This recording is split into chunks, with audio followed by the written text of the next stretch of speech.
Bonjour et bienvenue. Aujourd'hui, on va s'attaquer au plus grand mythe du SEO. Parce que, soyons honnêtes, le monde du référencement est rempli d'idées reçues qui peuvent vraiment freiner et même parfois nuire aux performances. On l'a tous connu ça, non? Se sentir un peu dépassé par des conseils qui se contredisent. C'est un sentiment tout à fait normal, surtout dans un domaine qui change tout le temps.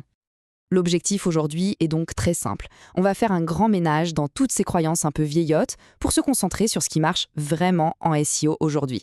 Allez, c'est parti. On plonge tout de suite dans le vif du sujet avec la première grande zone de confusion, tout ce qui touche au contenu et aux mots-clés, c'est-à-dire ce qui se passe directement sur une page web. Ah, le premier mensonge.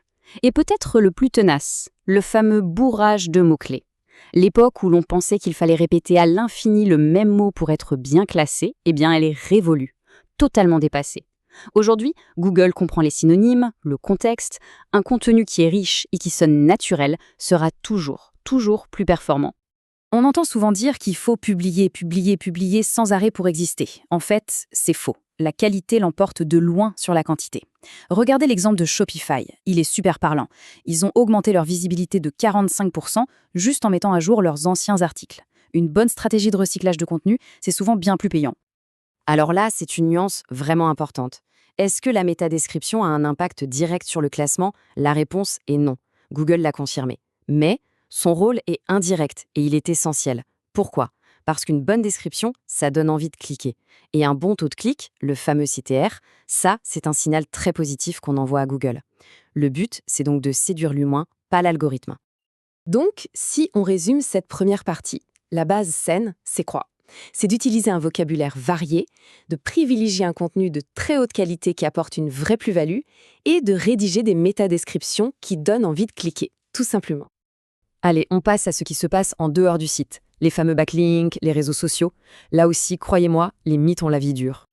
Le temps de la course aux liens en masse, c'est terminé. Fini. Aujourd'hui, un seul petit lien qui vient d'un site hyper respecté dans son domaine vaut 1000 fois plus que 100 liens de sites un peu douteux. Google est devenu un expert pour repérer les montages artificiels et il n'hésite pas à pénaliser lourdement. La qualité et la pertinence, voilà les deux maîtres mots. Ça, c'est le débat sans fin. Les réseaux sociaux, ça compte pour le SEO ou pas? La réponse officielle, c'est non, pas directement. Mais en réalité, leur impact est juste indéniable. Un contenu qui devient viral, ça génère du trafic, des partages, des mentions. Et tout ça, ce sont des signaux super positifs qui montrent à Google que, hey, ce contenu plaît, il est pertinent. Bon, maintenant on s'attaque au cœur du réacteur, la stratégie globale et la patience. Et c'est peut-être ici qu'on trouve les malentendus qui coûtent le plus cher. S'il y a un très gros mensonge, c'est bien celui des résultats instantanés. Le SEO, c'est un marathon, ce n'est pas un sprint. Il faut vraiment se méfier des gens qui promettent des résultats incroyables en quelques semaines. Ça cache souvent des techniques un peu borderline qui peuvent griller un site sur le long terme. Regardons un peu cette chronologie pour être concret. Il faut au minimum 4 à 6 mois pour commencer à voir des résultats qui tiennent la route.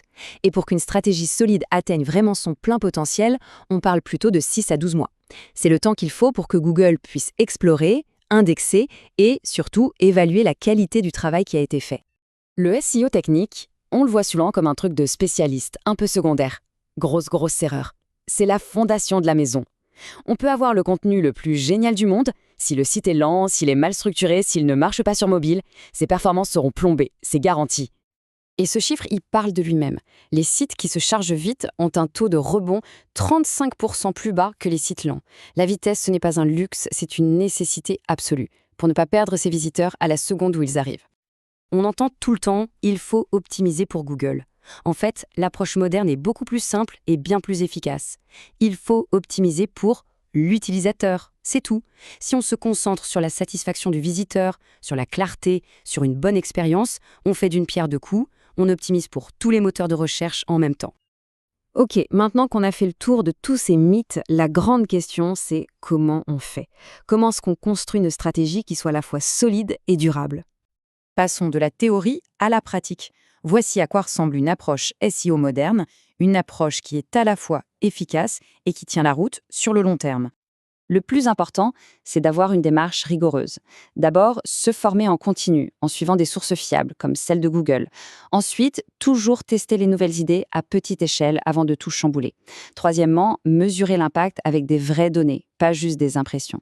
Et enfin, le point crucial, toujours se poser la question, est-ce que ça améliore l'expérience du visiteur? En conclusion, s'il ne fallait retenir qu'une seule chose, qu'une seule philosophie du SEO moderne, ce serait celle-ci. L'humain passe avant l'algorithme. Cette phrase, elle résume absolument tout. Le but de Google, c'est de donner la meilleure réponse possible à ses utilisateurs. Donc si on se concentre sur cet objectif, si on cherche à apporter une vraie valeur, on s'aligne tout naturellement avec ce que veut Google. Il faut bien garder en tête que le SEO, ce n'est pas une science exacte. Il n'y a pas de formule magique. C'est une discipline qui demande de la patience pour voir les fruits de son travail, de l'expérimentation pour trouver ce qui marche dans son propre contexte, et une capacité d'adaptation permanente parce que tout change très vite. Au final, la seule question qui compte vraiment, c'est celle-ci. Est-ce que ce site a été conçu pour un algorithme ou pour un visiteur? La réponse à cette question, elle détermine tout le succès et la pérennité d'un projet en ligne. Merci beaucoup d'avoir suivi cette analyse.